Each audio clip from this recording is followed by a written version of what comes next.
Here we go. Chapter 3 of A Week in the Woods. Not the Same. Anya shook him gently. Mark, we're here. Mark sat up in the back seat and looked around, groggy and confused.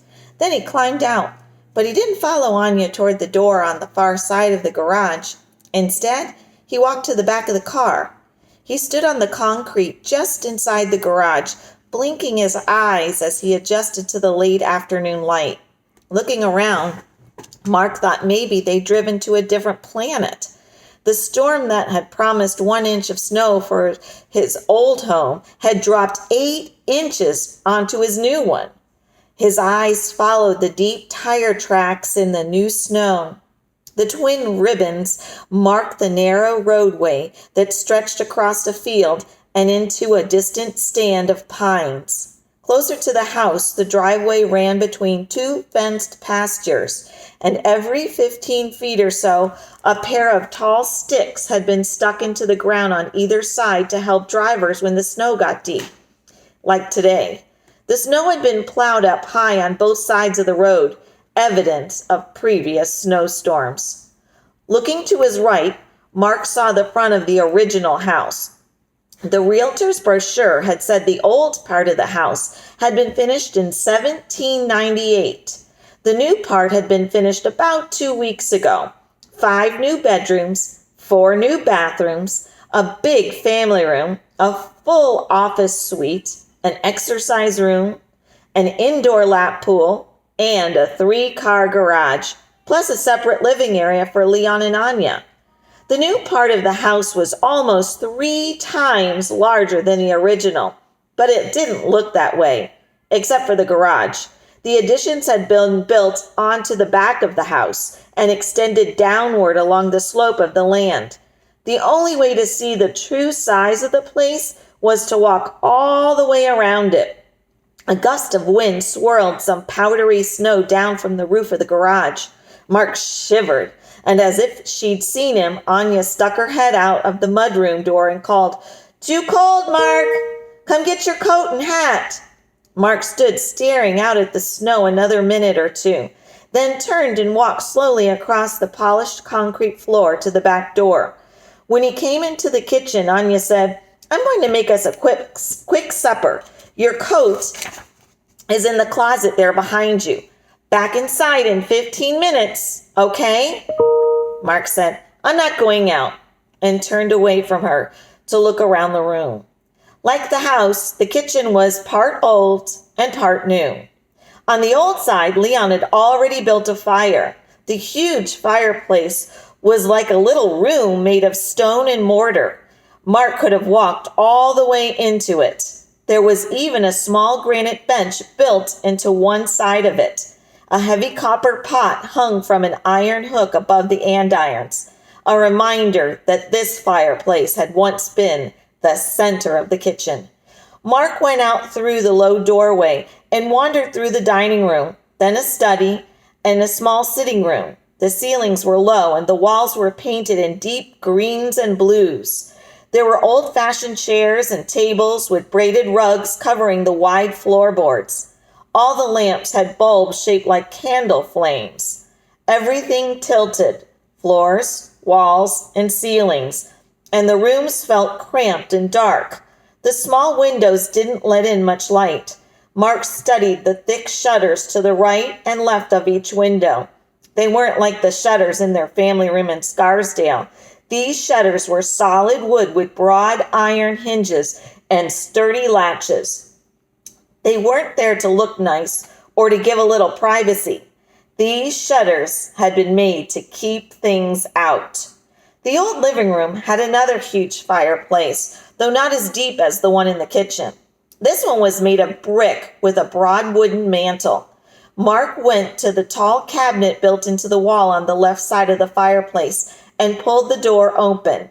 He'd read about this cupboard in the brochure that the real estate lady had sent to his parents. It was a firewood bin, almost empty at the moment. Mark pushed on the back of the cupboard, and the panel swung inward, just as the brochure had said it would. In the dim light, Mark could see the narrow staircase. It led up to a secret room, and people believed it had been used to shelter runaway slaves on the Underground Railroad. Leaning forward and looking up into the gloom, Mark thought, plenty of time to explore tomorrow. That was true, but Mark knew the real reason he didn't climb over the logs to go up the stairs. He didn't like to be alone in the dark. Mark pulled the panel shut, closed the cupboard door, and moved on. The new part of the house didn't impress Mark. Sure, everything was gorgeous, every rug, every antique, every painting. Sure, everything was designed perfectly, from the octagonal sunroom to the home theater installation to the pink granite lap pool. Spacious rooms, beautiful materials, rich furnishings. But Mark knew how easy it had been for his parents to write the big checks. He knew how easy it had been for his mom to pick the best architects and designers and decorators. And since Mark knew that, it all seemed ordinary to him, except for the views.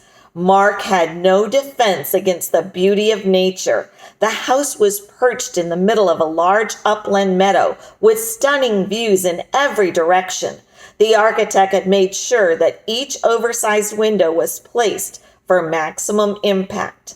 At the landing on the staircase leading up to the bedroom, Mark stopped to stare into the distance. The sky was clearing from west to east, and where there had been solid gray 20 minutes ago, now streaks of pink and gold spread along the underside of the clouds. The dark pines along the ridge, the tracery of leafless birch and maple trees, the rocky outcroppings, everything stood out in sharp relief against the blazing sky. And off to the east, the White Mountains lived up to their name. Standing still, Mark drew in a deep breath, as if to taste the air, and he wished he had gone outside instead. "Supper time!" Mark pulled his eyes away, the spell broken. "Coming!" Tomato soup, grilled ham and cheese, peeled carrot sticks with ranch dip, chocolate milk, and fresh apple pie with vanilla ice cream. Anya knew all Mark's favorites, and she made sure to have them on hand for his first meal at his new home. Leon took a loud sip of soup from the mug, then wiped his mustache with a napkin. "So," he said, "what do you think of the place? Pretty great, eh?" Mark shrugged. "Yeah." Leon hadn't kept it a secret that he loved the whole idea of moving north. Mark's father had sent him up to the new house twice in the past month. Leon needed to learn all about the water system, the backup electrical generator, and the security system. The house even had its own water tower and sprinkler system because the nearest fire department was over 10 miles away. Leon gestured over his shoulder. "The mountains, you saw 'em?" Mark nodded. "Uh-huh." Leon winked at Anya. "The White Mountains are not so nice as the Ural Mountains, but they'll do, don't you think? But I'm not happy about the soil here. Bad. Very bad." Mark took another bite of his sandwich. He didn't know that much about Leon and Anya, but he knew they had lived in Central Russia before coming to America. Anya had taught at a nursery school, and Leon had worked on a potato farm. In Scarsdale, Leon had taken over part of the side yard and planted a garden. From June to October, he and Anya enjoyed a steady harvest of homegrown vegetables.